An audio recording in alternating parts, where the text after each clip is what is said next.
Kaiseki Anime, where we air new episodes every other week. Kaiseki covers currently airing anime, older series and recently, and other relevant topics for the season. I'm your host, Marina, of the blog Anime B&B, and with me is my co-host Draggle, of the cleverly titled Draggle's Anime Blog. This week, we reviewed the fall 2024 anime season. So we're already half a month into 2025, so it's been a while. It has been, but I mean, it's understandable. Everyone's been away, right? Yeah, I was away like all last season, which was good. Well, it was good that all the anime sucked. Okay, that's an exaggeration. They didn't suck per se, but they were far less worth noting than usual. Yeah, there was one good show. Okay, we're going to argue about this later. Why don't we go ahead and then start with the ones that we dropped? Okay. Or we watched and we just were like, bleh. Yeah, one that I didn't drop, but was as a reincarnated aristocrat, I'll use my appraisal skill to rise in the world season 2. And season 1 of this is like he uses his appraisal skill to see what people are skilled at. And we talked before about how messed up that was, but whatever. So last season, they would introduce new characters and they'd each have a short arc. This one, they're all together and it just like, they have some battle. They do some betrayals. I'm making it sound more interesting than it is though, because it was all so unbelievably boring. Oh. Yeah, so I don't know how I managed to finish this one, aside from barely paying attention while I watched it. Oh, so it was like a market downgrade in like interest for you from the first season. Well, the first season was already not that exciting, and this one, this one was just even more boring. So. Oh, that's a shame. Yeah. The next one I didn't manage to finish, Demon Lord Retry R. This one I kind of forgot about it, but then I tried to watch it again. And it was a sequel of something that aired quite a while ago, and I'd completely forgot everything that happened, and I lost all interest. I feel that is a little bit how I felt about Ranma 1/2. Am I saying that right? Is it Ranma half or Ranma 1/2? I would say 1/2, but I don't know. Yeah, okay. It's a remake, right? So this is a beloved classic. For a lot of people, this is one of the first anime that they remember watching. Yep. And I was not among them because I knew nothing about this. It wasn't until I became an anime fan already that I heard about it. And I always thought, okay, maybe I'll watch it one day because it's a classic, which never happened. So when this remake came out, I thought, oh, here's my chance to get into it. So I tried. And I don't know what it is, if it's like the storytelling method, the art style, but it's just it felt like a relic, right? Like the sense of humor just felt so dated. And then I just couldn't really get into any of the characters. I just thought they were annoying. And I think it's either I feel like I'm too old for it, like it's too juvenile, or it just makes jokes that I feel aren't as relevant in today's time, aren't appropriate in today's time, or what it is. But I mean, visually it's cute, but I watched half of it and that was forcing myself. Yeah, I feel like a lot of old anime are like that, unfortunately. Yeah, I didn't even try to watch it, so good for you though. Thanks. Did you watch the next one, The Stories of Girls Who Couldn't Be Magicians? I think I tried. Actually, did I watch this? I don't remember if I saw the first episode or not. Yeah, exactly. I watched the whole thing and I feel the same way. I barely remember if I watched any of it. There's a full 12 episodes or something, right? Yeah. And you don't recall?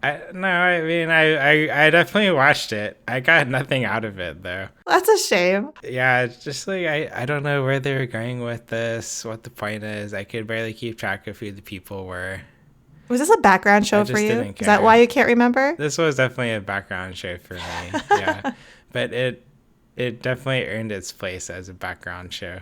I did watch the first episode now and I'm looking at the art and I thought it was very cute. The color scheme, the art style, that was all what drew me to it. Exactly. And then I just could not care about what the story was. Yeah. Same thing when I watched the whole thing. So I should have learned from the first episode like you did. Okay, well, let's move up. Mediocre. All right, this is the first couple are you, actually. Yeah, I watched a lot of mediocre anime. The first one, this is actually in I've debated putting this one in good. Borderline? Yeah, it's definitely borderline. 365 Days to the Wedding. This one I've read the manga, which probably didn't help it because I already was familiar with what was going to happen and stuff. But this is the one where they work at the travel agency. They need some people to move to a horrible place, Alaska, where no one would ever want to move to. Hey. And and to avoid going to Alaska, they get married because married people don't have to go. They definitely need like some workers' rights in Japan. Yeah, that just totally makes sense to me. Yeah. So anyway, it's just like a cute romance thing. Did it turn out better than you expected? Did you enjoyed it then? If you had this idea of maybe pushing it, it turned out about exactly how I expected. Yeah, I kept thinking about maybe getting further along, and then I just never did. I kind of regret not watching it because I think I probably would have liked it. Yeah. I don't know. It wasn't the most exciting thing, but it was pleasant. But if it had like cute interactions, those are it did have like cute interactions. Yeah. All right. Yeah, and I usually like either the boy is interesting or the girl is interesting, but one of them is boring. This one, they're both pretty interesting. Anyway, next is Acro Trip. This is the one where there's a magical girl, and this girl is obsessed with her, but she falls in with the villain who lives in her basement, and she becomes a villain assistant. It's a very goofy sense of humor. And it kept up the goofy sense of humor. It was kind of funny at times. But overall, it's pretty forgettable, I would say. Why is it forgettable if all of that stuff is interesting? I mean, it's like mildly funny. It's never really that funny. And there's not much of a story to it. The characters are pretty weak. I do like the art style. Yeah, visually it looks cute. Yeah. But it's just never really gripped me. Well, this next one is me. I'm very sure you didn't watch this. No, I definitely didn't. I'm surprised it's mediocre, though. I'll explain. Okay, so Blue Lock Season 2 is about soccer, obviously, continuation of the first season, which I loved. But it picks right off where we ended last time, and I loved the first season, and I was sort of about the second season, primarily because of the graphics. I don't know what happened. It's the same studio, but it just seems like they either just focused their attention and skills elsewhere on other shows or something, and ended up with like a lot of like moving stills, in this, which like kind of sucks for something that is requiring so much action, so much movement and action as soccer does. And especially when you have like the big moves, right? They're powering up, they're getting stronger, they're doing like these diabolical and they're unexpected moves, and it's like a still that's moving, right? That's surprising because the first episode looked pretty good, if I recall correctly. Yeah. The first season or the second season? The first episode, which is all I watched. Okay, so the first episode of the first season. Yeah. I don't have any complaints from the first season. It's just the second season that I don't know what happened. But I kept with it anyways, just because like I love the characters. I love the whole premise of this like Blue Lock program of them trying to like revitalize soccer in the world, not just Japan, but the world. And I still enjoyed the story. I had a lot of fun with it. This is where like the everything is leading towards their match with the under 20 Japan team to show the world, what they've been doing in the Blue Lock program. So that was all great. I just wish it looked better visually. So I was very disappointed in that. And there is definitely room. I'm not reading the original like source material. I don't know what is there to do still, but I could easily see there being a third season, like once they're done with the program and move up into the next part of the whatever their next level is, whether that's like the Olympics or like going up against like other international teams. Like they're not just within Japan anymore, but they're, international now. All right. Yep. Cool. At least it's not golf. At least it's not what? Golf? Golf. Yeah. We'll talk about that next season, Drago. I think the next one is me, Demon Lord 2099. That's right. This is the one where the Demon Lord reincarnates in the future. And he becomes a VTuber of Dark Souls. And then some other things happen, and he saves the world and goes to magic school. This one is more like very mixed feelings rather than mediocre. It had some good parts, like the VTubing thing. And it also has some bad parts, like the whole plot made no sense. That's pretty big. The whole plot made no sense. Especially the magic school arc. I was very confused what was happening there. Oh. There was a magic school? Okay. Yeah. Yeah. Wow. Anyway, that's over. Okay. Are you ready to move on to Is It Wrong to Pick Up Girls in the Dungeon 5? This one is somehow not over still, right? I don't know. You tell me, because I'm going to admit this to our listeners, is that I was so excited for this when I saw it, that it was airing, because I loved the previous season. And then, it's on High Dive per usual, but I think I had like beef with High Dive earlier in the season where like it was being frustrating on the TV. So then I like stopped opening it because I kept having issues. And then I totally forgot about any show that was on there. So I totally forgot about Danmachi season 5. Okay. So yeah. Yeah. Well, I need you to tell me. It's not over. How it is. It's never going to be over. Well, it's like 15 episodes, right? So like it's a little longer than a normal season. Yeah. I probably should fit this in good, actually. Oh. I enjoyed this one. So why did you push it down? Oh, I didn't. You put it here, and I just didn't move it up. I didn't put it here. I put it in like the upper area because I wasn't sure where to put it because I didn't watch it. Oh, really? Okay. Then I don't know why I put it here. There was some like innate sense within you to stick it in mediocre. It's probably just my innate despair with all anime. Oh no. Okay. Well, you think it's actually good, is what you're saying. Yeah, it's definitely. I would say it's lower good tier. How does it measure up against the previous season, which like surprised all of us, I think? I think it wasn't quite that good, but it was still good. Okay. My problem is that I'm reading the manga as well, and I'm also reading. You keep doing this. I'm also reading the second manga, which is like the spin-off about Ice. Drago. How can you keep track of all of that? I can't. That's the problem. So like I want to say what happened, but I'm not sure if it's what actually happened or it's what happened in one of the two mangas, which I also have been reading.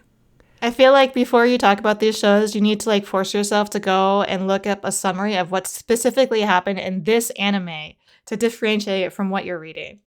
Didn't also like this season not finish or something? I don't know. I didn't watch it, remember? So it looks like Danmachi season 5 actually isn't over yet. It's going to continue in February. And I don't know why. So not all 15 episodes have aired. It's only been like, I don't know, 11 or something. Yeah, it's only 11. I'm really curious then what happened, but I guess we'll find out later. Yeah, I don't know. If there's 15 episodes, they might have planned it that way. Well, guess what? That's going to give me time to catch up. Good, catch up. Then you can tell me what happened. Next one's all you. Love Live Superstar Season 3. And I am only in on this because I'm like actually pretty tired of idol shows in general. And not even Love Live can draw me anymore because I think there have been like a spin-off that I didn't like the girls or whatever. Like I was just bored with it. Superstar is an exception just because of the characters. I am a very big fan of Canon and Cuckoo. And like all of the girls in this group for some reason are just like, I have fun with them. And this is just like rounding out the things that have occurred in the previous two seasons.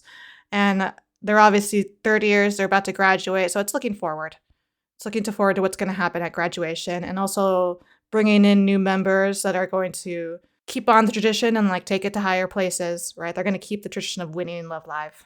So the thing about this, why it's mediocre, is because like it looks great, it sounds great. They do use CG for some of their performances, but given like the amount of dancing and motion that they have, I'm not too surprised. It doesn't look terrible. It is noticeable. But overall, I think it's got like good feelings. I had fun. I liked the different arcs. It was just everything was highly predictable. I was never surprised. And so it's not that I was bored per se, but it was all like, oh yeah, that makes sense why we're doing this. Oh, of course this happened. I expected them to win. I expected us to go here and do this and like all of that. So I guess in that way it was a little boring, but I was still happy at the end of this. Okay. Well, as long as you enjoyed it, that's what matters. Yeah. And I'm happy to be done too with it. The next one I'm also happy to be done with. Mecha Ude Mechanical Arms. This one had its good points. I really liked the battles. They looked quite cool.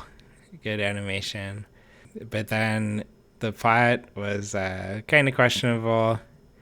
The characters were quite boring. There was one good character, this girl who would always like ship these two boys together. And she sounds obnoxious, Draggle. yeah, I liked her because she was at least something memorable, even if it was obnoxious. Oh, okay. So she was like the oasis in the desert. Exactly. Yeah, but this one is like very chuny, but not much point to it. Okay. So the next one is Negative Positive Angler. And I actually tried to watch this before we did this recording, but I only made it about halfway through and then I just got bored and deleted it. So I'm going to go off of what you have to say about it. Yeah, I felt quite similarly, to be honest. Oh, okay. I would have put this is like on the border between mediocre and good for me. Oh, all right. It wasn't the worst show this season, but it also just wasn't too interesting, like you said. I had hope for it at the start after like the first episode and like looking at the main characters, like his like obvious issue with money, right? And gambling and all that stuff. And like his terrible self-esteem and negativity towards like the title negative, right? His negativity towards like everything. But like it just like kept being there. I thought he would improve a little quicker, which is kind of like terrible to say, but like I just got tired of him. And then there was just so much fishing. I grew up fishing, Draggle. So I was just like, more fishing. And I just couldn't do it anymore. I didn't grow up fishing, but I had 2 weeks of fishing in gym class. Gym? What? It was the most boring experience in my life. I can't believe your school did fishing. Wow. We had, there's like a little pond in the woods behind the school. And we went down there for an hour every day for 2 weeks. That's hilarious. And they gave us like tent stakes, a fishing line, a hook. This is in gym, like not in some other class, but specifically gym. Yeah, this is in gym class. Wow. And pieces of hot dog. And I feel like we just threw like our lines with the hot dog in the lake and we'd sit there for an hour. And it would be like really exciting if like one time in the whole hour, some little fish stole a piece of our hot dog. I just imagine that this is way off of what's typical for class and that your teacher just must really like fishing or just really wanted you guys to get off his hands for a little bit. Maybe, yeah. But our whole class caught like 2 fish in 2 weeks. So, yeah, but they're like the heroes, right? The people who caught stuff? I guess so. But it was like a tiny fish that's like 2 inches long and then you just throw it back in. See, that's my issue. It's basically, this is IRL fishing watching the show because it was like occasional little bits of somewhat interest, but largely just fucking sitting around and being bored. Exactly. Yeah, I don't understand fishing. But you finished the show. I did finish the show, yeah. Of course you did. It's definitely one of the better sports shows I've seen. Please, holy crap. Imagine this being better than soccer, please. Anyway, next one is you. Ron Kamonohashi's Forbidden Deductions Season 2, which I think, again, is just me. Yep, just you. I enjoyed the first season well enough, mostly for novelty's sake and because I've always been a fan of Sherlock Holmes and, like, mysteries and, like, the unassuming genius who is able to, like, figure out the most impossible mysteries. That's all fun. But then the second season, it was just more of the same. Yeah, there's like some like major villain in the background, which is the family M, which is they're all descendants of like the Moriarty family line, who are the lifelong enemies of the Holmes family line, of which you find out that, I mean, we already kind of knew, I think, from the first season that the main character descends from the Holmes family. But then you get some other further revelations that I suppose should be shocking, but was not shocking in the slightest. And it was just like the same formula, and it was boring. And I kind of regret that I finished it just because, or like I wasted time on it, which is, yeah, it was meh. Do you regret that you didn't watch the good Sherlock Holmes show, Milky Holmes? No. Darn. Someday, Draggle, I will give that show a chance, but today is not that day. Okay, maybe tomorrow. Maybe. Next is, I think we both watched. Is this Yes. the first one we both watched? I think it is. Possibly. Wow. Possibly. Wow. We've managed to cover like all the shows and not watch any in common except the good Well, ones. maybe we'll have a lot to say then about Yakuza Fiancé, Rise wa Tanin ga Li? E. We decided it's E. Remember? I can't fucking remember. Okay, yeah, I sure. Yeah, E. Yeah, this one, it looks really good. I like how all the characters are nuts. Mm-hmm. But I just don't really care. You don't care Yeah. about any of it? Yeah.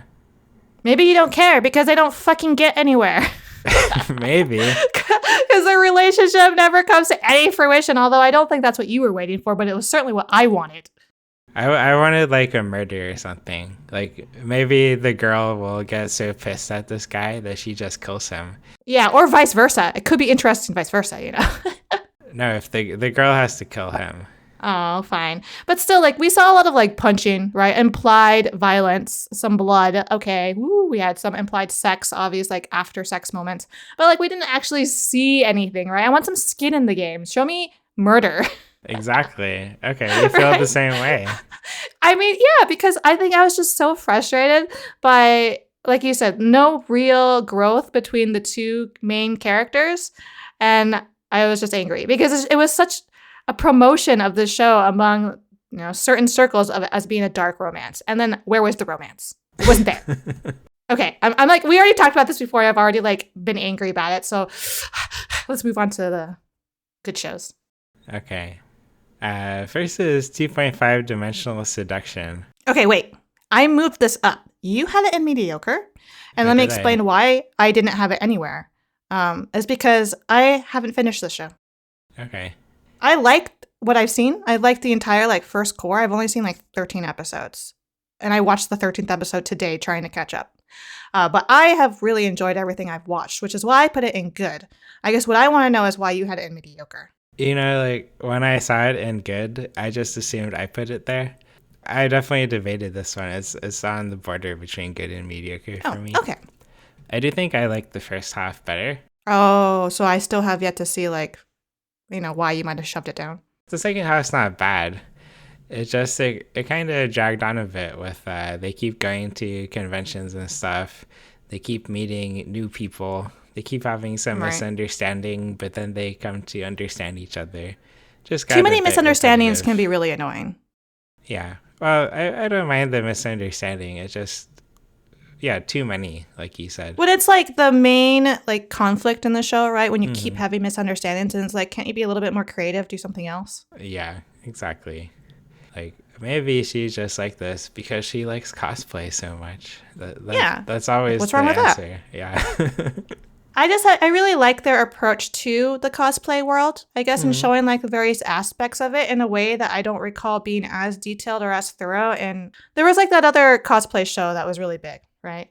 Yeah, I know what you're talking about. I'm also forgetting the name. The girl's name is Marin or something. My Dress Up Darling. Yeah, right? That's right.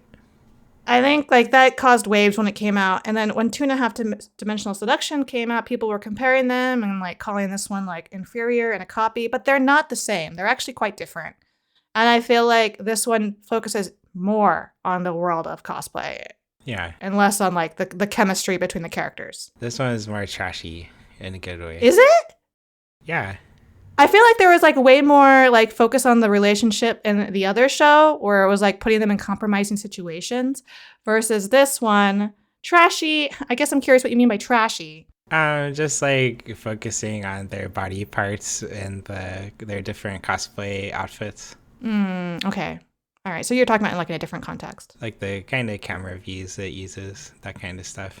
Yeah. I guess I could see where you're coming from, but like a lot of it is like when you're doing the cosplay and wanting to like show your love for a character to everyone, they do spend a lot of time as well talking about like how you want to capture certain emotions, certain like focus on things through the camera lens, right? They mention like being the photographer and how to make the pictures look even better. And so, yeah, it's going to like obviously focus on specific parts of the body, given that like a lot of these photographers, most of them are guys who are like totally hot for the girls. Yeah. I'm not complaining. I love trashy. Of course. I mean, you have your group, right? Yeah, exactly. It's not trashy, though. It's classy. Classy, but like with a trashy heart. Come on. No, with a classy heart. You guys' hearts are like all trashy. Okay, let's move on to the next one, which is all you. Oh yeah, the do-over damsel conquers the dragon emperor. This one, I feel like no one else watched this, but it was actually one of like my top 3 probably this season. Really? Yeah. Oh, this one, it looks cute. Oh, that's right. Okay, Yeah, it go is ahead. cute. It has this little girl who's like reincarnated after she got murdered in her previous life, and she decides to marry the guy who murdered her to change her future. I think what kind of scared me away is that it looked very like pedophile and like a little bit like little girl and like obviously adult man. And then when you said married, I was just like, Yeah, it's definitely slightly pedophilic, for sure. Where do you go from there, Draggle? How do you explain this then? Well, if you consider her previous life, she's actually the pedophile, right? Because she's older? She's Is that what like, you're trying to say? She's like 30 with her 2 lives combined, dating. Wait, but how old is he? I think he's like. Is he an adult? No, I think he's like 17 or something. He's like on the border of adulthood. Yeah, and her body is like 12 or. Oh God, 14 or it's something. all questionable. So many questions. Forget. Yeah, but no matter how you look at it, it's very questionable. So that's the great thing about it. It's the great thing, he says. Yeah, it's just like Mushoku Tensei, right? Rudius and Roxy. At least, well, oh yeah, Roxy. I thought you were gonna say the other girl's name. I can't argue with you. but like the interactions between them, like are they romantic or is it mostly more like a friendship kind of thing? It's mostly a friendship kind of thing. Good. But then they'll like hold hands, like how you hold a little kid's hand, kind of. Yeah, there. Oh, that's better. Yeah. Good. Don't go beyond that. That's good. Yeah. But I found this one pretty entertaining. There's like lots of betrayal and feelings and stuff, and that's like your bread and butter, man. Exactly. And the demon lord, he just wants to be a house husband and the cook for his 12-year-old wife all the time. Holy shit! I can't complain with that, especially if he cooks well. Yeah, he's a good cook. And then there's this cute little invisible dragon that follows them around. I like that too. Yeah, so I quite enjoyed this show. I feel like you might like it too if you can. Yeah. I'm still charging through like a couple of shows, like 2.5 dimensional. So maybe I'll also add this on. Yeah, cool. The next one is another one of my top 3. Let this grieving soul retire. This one I don't think you'll really like, but I enjoyed it. I didn't even try it, Draggle, so I know nothing. Okay, yeah. Interesting. Yeah, so there's this guy who thinks he's like useless and not contributing to his party, which is the strongest party in the world. This is one of those like adventures in a party kind of things. Right. And then he tries to quit his party, but then all his party members are like, no, you're the heart of our party. You're our best friend. We wanted to make you our party leader. And when you thought it was gonna go like all these other ones where like then he finds a new party and has to get revenge and all that garbage, right? So it's actually very wholesome. Yeah. But then the rest of it is less wholesome. It's more just funny where he's actually not that strong. He's just really good at he spends lots of money on like magical devices. And then he uses he's them smart. really well. He's resourceful. Exactly. He's smart and resourceful. I like that. Yeah, except he's always in debt. So then that's not good. Most of the show, like he does something where he doesn't plan ahead and he does it for selfish reasons, but it turns out really well. And then everyone just like thinks like, oh, praises him. He knew all this. He is such a genius. Yeah. So then he causes all this like chaos while being completely unaware of it most of the time. Huh. Well, I mean, that also sounds fun, so. Yeah, so I had a lot of fun with this one. And actually, there's going to be a second season, too. Oh, cool. Yeah. Next one is all you. MF Ghost Season 2 continues exactly where it's left off with Season 1. We still have, and as a reminder, this is like the initial D successor. All right. And Kanata is still like racing with the same car, still sticking with his 8.6 instead of trying to have like a different car. Like they try to convince him to get I think a Supra, but he's just like, no, I'm gonna drive this one. And you gotta commend his dedication to, his car. And it's it's the same thing. It's the same formula. And somehow, I don't know how, but I am just totally invested in every race. And I just love the way it's very sports. Like, if you're a sports fan, it has the same kind of style, right? Where you're focusing on the races. This is why you wouldn't like it. There's all the, look at, he's so smart doing this. And he's like strategizing this. And look at his like perfect technique. And he has the whole course memorized. So even if the temperature and the weather is all horrible, he's unfazed, Okay. Yeah, but I had fun with it, and I am very frustrated with the ending because it basically leaves you at a cliffhanger. So obviously there is already a third season announced, but there's like something terrible happens at the end where he ends up getting injured, and it makes it so that he can't use an entire shift. He can't use this. He can't shift to gear 2 or whatever, and so like that makes a lot of things problematic for him, and like everyone notices that he's obviously struggling. And, someone who should have been vying with like the top racers is almost at last place. How do you have an injury where you can't shift a gear in your car?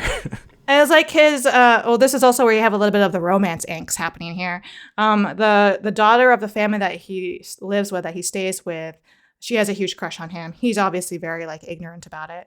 And she'd created some drama earlier. And then she was also like overworking herself with her studies to where she like nearly collapses onto a train track, and he saves her. He like catches her. But the way that he catches her, she like falls against his arm, like all of her weight. And I guess like it like injures it right before his big race. So whatever happened to his like arm or whatever makes it so that a specific movement is very like painful to him. So he is only like, he's avoiding using that. So that's how it happens, Drago. Okay, it makes total sense to me. Okay, I have some questions, but I'll leave it at that. It's fine. Don't think about it too hard. I mean, Keimu didn't argue it. He was like, oh yeah, totally, makes sense. But he's also like a diehard Initial D fan. So. Anyways, we're gonna see the results of that match of him almost being last place in the third season, and I will be there for it. Okay, cool. Glad you're liking this. I didn't even know it was still happening. Yes, of course. Like, there's such a huge fan base for this. It's going to go on and on and on for as long as possible. Okay. Same with the next show. Well, is it the same? Because Natsume's Book of Friends, Season 7, I think most of us thought that it was done with Season 6. I thought it was done with Season 2. No, there's always more, Drago. The story goes on. This world is permanent, right? The previous season was back in 2017. That's a long time. That's a long time. But like a lot of sequels that we've seen lately, their previous seasons were years ago. So is it really that much of a surprise? We could still get AKB 0048 Season 3. We could. I would not be surprised if that happens, Base. Yeah. Okay, don't give up. Because again, I did not expect this Season 7 to happen. I didn't ask for it. And yet here it is. And I was actually kind of scared, like we've seen with some of the other sequels, that it might be terrible. Like maybe we'll have another one of those Mausama where it's just like, why did they do this to us? Right. But thankfully, that's not the case. It's very much like the same feeling, atmosphere, draws you right back into it. Lots of slow pace, like appreciative, like sense of the world around you and the unnatural within the natural. And then they also actually sprinkle in a little bit of surprise revelations about various characters that I didn't expect them to. That gave us a little bit more depth and made me appreciate the season even more. Like you hear like some backstory about his grandmother again, the one who created the Book of Friends. And you actually meet the Ayakashi, who was the very first name in the book, like what started it all, which I thought was really cool. And then they also have him meet up with like the family of exorcists that are like really questionable because they like kill them as opposed to just like making peace with them the way that Natsume does. And then you hear a little bit of like their point of view and their backstory that makes them surprisingly empathetic. Okay. So yeah, I quite enjoyed this season. So does he ever get together with the glasses girl? No, that's not the kind of anime it is. There's no like actual romance, dude. Then I don't care. Yeah. I am a big fan. If, they come out with like a Blu-ray of this, I will totally get it because I am just in love with this entire world and the characters. All right. We can move on to Sword Art Online Alternative Gun Gale Online 2. Honestly, I would have fit this in mediocre. What? I'm sorry. No. Like, this is like the superior to Sword Art Online, which I would put in mediocre. But Gun Gale Online is firmly in good for me. You would put Sword Art Online in mediocre? Yeah, just because like it pisses me off It so much of what happens. in trash. Oh, okay, good. You're right. You are right. Thank you. Good. We agree. But you were wrong about Gun Gale Online 2, which belongs in good because it is just so much freakish fun that I just cannot help but laugh every episode and like freak out in every episode. And yeah, I can walk away from each episode without a second thought, without even like reflecting on it. Because it's like that. It's like a pickup game where you just like your blood is pumping in the moment and then you just move about your day. Yeah. And I'm fine with that. Okay. Cool. Glad you liked it. Yeah. I'm sorry you didn't. I mean, there were definitely worse shows this season. Yeah. I don't know. Definitely. You with your mediocre shows that you like didn't even really know why you were watching them. What? Okay. Anyways, let's move on to the must-watch, which shockingly there's only 2 titles here. And I'm not sure if you agree with me. Well, I didn't even watch the first one, so... Okay. Blue Exorcist Beyond the Snow Saga is the first on my must-watch list because it does everything that I had wanted the previous seasons to do following like the first couple of seasons. I think Blue Exorcist is a prime example of a show that just like dragged out its freakish story over so many years. If you can believe, like it's been years between each season. I think that's why so many people are frustrated with this, how many people have like forgotten about it or just like removed it because it's already like not relevant anymore. I forgot all about it. Right? Like you have to go back and watch one of those stupid summary videos to try to remember what's happened in every season. Exactly. And then even like the previous season, not the one that's, well, actually, yes, the one before this one, I think where it focused on like the side characters like Kameki, they just like felt like such filler, like an entire season that felt like filler. And I was just like, you've made us wait this long for this? Yeah. So yeah, I was not excited about Beyond the Snow Saga. And then I watched it and it like fulfilled everything I had been waiting for so long. Like they actually went all in on the meat of the story of like Rin and Yukio's past, like their heritage, their story, and like the bigger conflict that's going on in the world with like Lucifer trying to like get Rin's body and like make a comeback. Like all of that is addressed here. And it's rolling straight into this next season. They're like, this season's over, but they've immediately have another one that's airing this season. Yes. I'm shocked. Right? And it's actually, it was a little confusing. Okay, so I watched Beyond the Snow Saga, which was like present time, right? Focusing on like Yukio and Rin. Mm-hmm. And then the way that it ends, it sets you up for the following season, which is actually a prequel. It tells you about, I think it's going to take us back to their mother and like how she, you know, became their mother. Okay. So I'm super excited. Sweet. I'm surprised. For once. Yeah. Yeah. So I was like, if you gave up on Blue Exorcist, but you liked like the first season, you should maybe try this. I just like the purple girl. Did she come back? Purple girl Kameki, the one I mentioned from like the previous season where I was like, her arc was okay, but it was just Phil. The cat girl. Okay. Yeah. Darn. She's still there. She's still fun, but there's no like romance or anything. Okay. Is there incest? No. Darn. Sorry. Okay, you know what? Let's move on to what I'm sure you love and gives you lots of questionable sexual things, which is Dan-da-dan. Yeah, I love Dan-da-dan. Of course I do. Of course you do. Of course most people, well, I shouldn't say most people. I think this was a very, very popular show, but I think it also raised a lot of alarms for people. Like what alarms? Some people just hated how like overtly sexual it was the first episode, and also found like it's near rape really creepy, and then they couldn't get past that first episode. I was surprised that you liked it. I didn't think you would, but we already talked about that. I think that it's because, yeah, we did talk about it, but it is something that I question myself, like why I'm okay with it when like in other shows where they like use a near rape to comedic effect, like ruins the show for me, and why I didn't do it with this. I think somehow like the way the character's reaction to it didn't make it so much funny at her expense because she like gets her comeuppance on them. Right. I'm not quite sure how to explain it. Okay. Yeah, that makes sense. And I guess why do you love this show, the guy Drago? Is also naked a lot too, so. I mean, it's basically like humanity versus these aliens, right? Right. And so like you're firmly on the side of the humans because we're humans. Like we're not going to cheer for these like creepy as hell aliens. So It just feels a little bit more us versus them in the story. Yeah. But like, why did you love the show? I have my own reasons, but I'm curious what you have to say. I just think it's really fun. There's so much action going on. It feels so creative. Like even the aliens are just so creepy and weird. Like you said, same with all of the demons, especially the ones that get possessed. And the animation is really good. It looks great. It is shockingly good. Like it was such a treat to watch it every week. Yeah, so much fluidity to it. And the colors, right? Like not just like the designs, colorful. but like the animations and the colors is gorgeous. Yeah.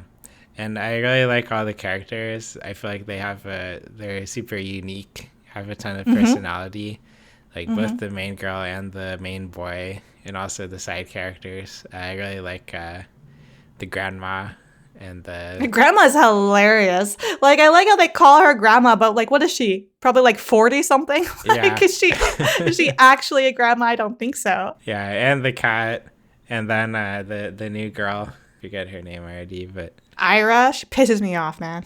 Yeah, but in a very entertaining way, right? No, I just want to throttle her. She's so stupid. She's so stupid. That's what's I great can understand why about her. Momo cannot stand her and how she can't stand Momo. They're just ridiculous. Yeah, so that's what I like about it. I like it for all the same reasons. And I laugh so hard every episode and was also like, what the fuck every episode, right? And like Jean, the new guy, her childhood friend, I am really curious about like what his deal is because there's obviously something very wrong with him. That's what drops us off at this cliffhanger, right? Yeah. Like literally, I can't believe they ended it the way they did. It was just like, boop, drop, cut off. Sorry, we're done here. You have to wait till the next season to find out what happens to her in the pool with all those creepy aliens. Them finding that hole, creating that hole in the wall and like all the creepiness there. But I like the way that he like flirts and flatters the grandma and she's like loves him in return for it. Yeah. So the second season, it's going to be soon, right? It's this summer. Yeah. Okay, good. We won't have to wait too long, thankfully. Summer, so this is winter, so next this is winter. And then summer. Okay. Well, we'll still have spring, right? Winter, spring, summer. Yep. So that draws us to the end of Must Watch. And so that means we only have a couple of shows that are ongoing to talk about. The first one being Ray Zero, Starting Life in Another World, Season 3. Again, I have to confess, I forgot about this show. Well, I thought I forgot about it, but actually it just paused. Oh. And it's I think it's also supposed to continue in February or something. Oh, interesting. Yeah. Why? I have no idea why. Yeah. I don't even have the excuse of it being on High Dive for why I forgot about it. I think I just have gotten bored with Ray Zero, which is why like I never had the impulse to click on it. I was just always interested in clicking on other shows. Okay. Yeah. But I like don't want to give up on it because I am interested somewhat. Yeah. I also would like to see what's next, but I think it was last season I was quite disappointed. Yeah. So we'll see. Because there have been like an entire season of me not liking it, right? But then I'm like, I still like the characters, still want to know what happens, even if like... Yeah, and this season, at least the initial part seemed more interesting. A lot of the old characters came back. Mm-hmm. Even though like I couldn't remember half of them. Yeah, that's the other problem. So we'll see in February. Yep. The next one is Shangri-La Frontier Season 2. I'm still loving this, like absolutely loving this. This would be in the good category if I had to put it somewhere. Yeah, I'd put this I know I love it more as than well. you, but I would still put it in good there. I'm still enjoying it, even if I have some complaints. But yeah, I'm still firmly watching this one, and that brings us to an end. Yeah. So next time we'll discuss the next season, which I at least think is much more exciting than this last one. You think so? Because I've only seen a few titles on the next season that like caught my interest. I think it's because you know how this season and the one before this, there has been a lot of sequels happening. So like a bulk of my list have been sequels. Next season, I only have like 1 or 2 that are sequels, I think, that I'm watching. Yeah, well, there's some good new shows, so I'll have to hear about those because I have no idea where to start because nothing is really jumping out at me yet. So. Okay. It'll be interesting talking about the next season, of which I think we're already 3 weeks in for some shows. Some shows have only had 1 episode. So, yeah. Yep. Tune in again to Kaiseki Anime Podcast 2 weeks from now. Please feel free to send us questions or comments on Twitter with hashtag Kaiseki Anime Podcast or on our individual accounts at Dragwell_Kun and at MarinaBNB. Listen to and review us on Spotify, YouTube, and Apple Podcasts so we can continue to grow and improve. Thanks for listening. See you next time.